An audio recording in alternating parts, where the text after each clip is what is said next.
Joy in Our Town. I'm Bishop Mitchell Taylor, your host, and we're joined today with some special guests, no strangers to TBN, but to Joy in Our Town, but we want to introduce them again. Gene and Marsha Red, welcome. Thank you so much for being here today. Welcome. Awesome work you guys are doing. Thank you. And the issue we'll be talking about today is families. And I know that you guys are experts of sorts with family counseling, marriage counseling, and you've been on the show before. And I know last time we kind of delved into what were the real structural problems that arise in marriages, and what's the major cause of the breakdown. But I just want to kind of deal with maybe some perspective or some color on how big is the problem? Yeah. How big is the marriage, family breakdown problem in America today? Well, it's very big, and it's actually very prevalent. And what we're finding in our engagement with couples is that they're hurting, they're in pain, they're in travail, and there's just a general sense of struggle with married couples, many married couples. But what we have found is that most couples in certain situations will choose divorce, unfortunately, as an option, as a viable option. And it's interesting because divorce is literally an external solution to an internal problem. So we always tell the couples that if you are having issues, don't look for, it's like suicide. Suicide is an external solution to an internal problem. You don't deal with the external problem or the internal problem by creating external application. You deal with it from the inside out. So what we do is we invite folks to bring life into their relationship, to breathe life in a way that's transformative and wholesome to the relationship. Right. Now, you and your wife, president, vice president of Mentoring Marriage Ministries, and what percentage of people do you see that engage in counseling that actually wind up saving their marriage? I mean, what does that look like? Is it greater on the save side after an intervention with you? I mean, we would like to think that, you know, but I mean, what does it look like? I mean, we've had great success with people that have seen us, as well as seek other support. I think that when you deal with some of the real tough issues that occurs in a marriage, for example, infidelity, that you do need that third party. And I do believe it's a high percentage of couples that are being saved utilizing that third party. So you're saying that, all right, that leads us somewhere else then. And you mentioned, we were right there. Let's stay right here in the kitchen. Infidelity. I mean, why do we want to skate this issue and act like, well, you know, we're not talking, we're not vibing, we're not... I think I heard you guys talk about some of the interference because of the social networking platforms now, you know, and using the social networking platform is really not what we think it is. It's a relationship with the network. Tell us about infidelity. I mean... Infidelity is just one of the worst things that could happen in a relationship. Why? Explain to our viewers why infidelity is one of the worst things that can happen in a relationship. Because it shatters the foundation of the marriage. It really shatters it. So you have to begin from scratch to rebuild the marriage. And it's a breach. It's a breach in the relationship. It's a breach in the covenant. It's a breach in the connection, the union. And it's very tough because once you deal with the transgression, now you've got to deal with the residual effects of the transgression on family members, on yourself, how you work through those issues with trust issues and such things of that nature.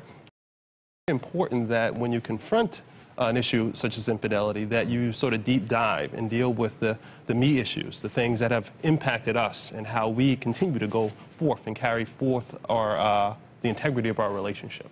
Now, traditionally, you know, when I was growing up, if I heard of infidelity and breaking of a covenant, it was usually the man cheating on the woman, the husband cheating on the wife. Is that dynamic changing today? I don't know that if Does the data bear out? It existed back then. It really probably existed back then. Yeah. I think you do have, I don't know if I should say as many, but a high percentage of women that are going out there too. Yeah. Would you say it has increased, Doctor, over the last 20 years? Yeah, I think that, you know, like my wife said, the dissatisfaction, you know, may have been years ago, and maybe because of social norms, you know, as apt to come out, but because of the change in education, the parallels in men and women in terms of the workforce, the labor force, and some of the things that are empowering women, it's allowing them to sort of take a stance. And sometimes, though it's a good thing that women are continuing to grow and become more dynamic in the workforce, sometimes the history of some of the issues of abuse or maybe some of the issues of mistreatment carry forth into the relationship in a negative way. But let's deal with this. Yeah. Usually, if a man steps out on a woman, he wants to be forgiven. And, you know, usually, if it's a reasonable woman with a reasonable amount of forgiveness, they will forgive, right? Yeah. But when it's the other way around, the woman steps out on the man. Speak to that. Why is that so difficult? It's the same breaking of covenant. Yeah, I mean, I think the man is grappling with his sense of identity. We always say that man, more than anything, wants to feel confident. And it's not so much, and I know I've argued with the brothers over the years about this, but it's not so much of them being confident, but it's about feeling confident. And we say that, you know, if a wife does something to really hurt her husband's self-esteem, that really breaches the very core of who he is, because he feels like he's lost competency. He feels like he's not adequate. So a man is more apt to look at who he is and say, what, you know, forget about this. I'm going to just get rid of her anyway because of his machismo, because of his willingness to just try to throw it away. But the reality is he's hurt. Yeah. He's hurt. And in addition to that, when we get married, we take on our husband's name. Yeah. So when there's a trespass, it's like it's something done to him personally because of the depth of her carrying Interesting his name. point. You got to say that again for the viewers to hear that. I mean, and say that again. Say it again. Say it again. Okay, when we get married. When we get married, we take on our husband's name.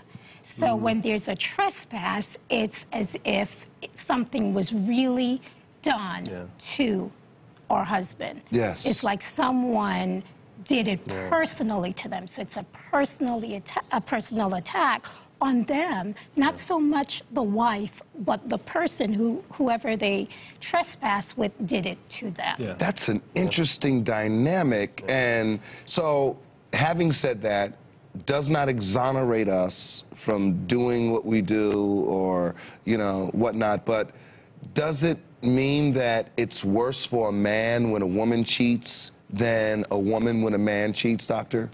No, I don't think that there's any difference. I mean, I think that it's not... The impact, because you did allude to the fact that the residual impact for a man may be elongated. You didn't say that, but... The gravity of it is the same for both parties, but the way a man will exercise the weight of that dissatisfaction will be markedly different from the way a woman will exercise that dissatisfaction. So the weight of it, the power of it is identical. However, we choose to exercise. How does all this play into the health and wealth of our families today? What is it that you would recommend to our viewers that are at the point of decision-making, planning to build healthy families in this postmodernistic age? The economy's bad. What would you say to them? What would you say to families? Well, I would start by saying, you know, every person has a place that they live, every person. And I think in a marriage, we don't have time to not only find out where that place is that they live, but to connect with them. Yeah. So I would recommend that that individual build connectors to that individual's heart in a way that integrates them into that heart. And when you do that, it makes the relationship vibrant because the person now sees that you care about something that's dear to me. And I would say, number one, create connectors. Number two, I would say realize that, you know, change comes through conviction, you know, and you cannot force anyone to change. You can offer healthy communication. You can offer a parallel exchange, but you can't force them. So I would say, you know, really try to say things and do things that are going to inspire someone to change and not demand or require that they change. Yeah. Wow. In addition to that, you know, we weren't taught. We didn't have good, healthy role models. Yeah. Plus, we weren't taught. We weren't trained on really how to work with someone who's different from us. We weren't taught. So I would suggest that you and your spouse sit down and really speak about what do you want in the marriage. Write it out. Make a plan. Be intentional about it and work it. And the key, personally, that I can attest to, that I do know work, is living by example. Meaning, whatever I desire from my husband is to be that Great point. person. Great point. And that's a great segue into how your relationship as a couple, the leaders of your home, how that example impacts your children and the greater family, because you said example. So let's talk about that. I know that our children, they see us as one. They really do. They really do. But you guys are not the picture of harmony, you know, but you discipline yourself to be... Right. If our children come to us, or if one of them come to us and ask about something, one of the things that I'll say, if they're asking me, is, you know, I'll speak to Dad about it and we'll let you know. And same thing. I'll say, did you talk to Mom about it? So all of a sudden, they've got to sort of do a check with both, and they see that we're both on the same page. You know what? We just hit a nerve. You guys got to come back, because I want to dig deeper into how children, because we have to break that cycle that you talked about. So we got 15 seconds left. What would you say to families that are trying to hold it together with these economic challenges that weigh on their relationships? What would you say? Talk to them, let them know. Well, I would say, you know, work out a plan with each other. It doesn't have to destroy the relationship. And be fair. Be fair. If you're the one that's working and your spouse isn't, be fair to your spouse. If your spouse was working and now he's not working, but he was the financial planner, still allow him to be that financial good stuff. planner. That's good stuff. We got about 10 seconds left. What would you say, Doctor? Have a vision. Have a vision for your family, have a vision for your children, have team and family meetings. We have family meetings where we sit and we discuss what's going on, the things in the home, and be structured in your approach to being there for your children. Be intentional about Be intentional. that. Right. Thank you so much for being here. I really appreciate this time. Thank you so much. You guys are awesome, Thank you, and your contribution to married couples and families is we can't even... You're doing God's work. Thank you. So thank you for coming and joining our town. Thank you, sir. Thank you.